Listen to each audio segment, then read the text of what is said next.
আসসালামু আলাইকুম। আজকে আপনাদের সাথে শেয়ার করব সিলেক্ট প্লাস শ্যাম্পুর রিভিউ।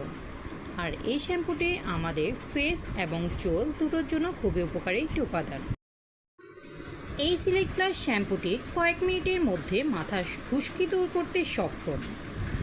সম্পূর্ণভাবে খুশকি দূর করতে এই সিলেক্ট প্লাসটি আপনারা সপ্তাহে 3 থেকে 4 বার ইউজ করতে পারেন। আর একদমই প্রতিরোধ যদি চান তাহলে আপনারা সপ্তাহে একদিন ইউজ করতে পারেন যখন খুশকি চলে যাবে। তাছাড়া দেখা যায় আমাদের চুল ও আমাদের ফেসের ফাঙ্গাল ইনফেকশন দূর করানোর জন্য এটি খুব উপকারী। সিল্ক প্লাস শ্যাম্পুতে রয়েছে 1.99% ক্যাটোকোলাজেন, যা আমাদের খুশকি দূর করতে খুবই সাহায্য করে। তাছাড়া আমাদের ফেসের যে কোনো কালো ও সোজ জাতীয় যে কোনো রোগের ক্ষেত্রেও আপনারা এটি ইউজ করতে পারেন। দেখবেন খুব তাড়াতাড়ি আপনাদের কালো দাগ ও সোজ জাতীয় যে রোগটি হয়ে থাকে এটি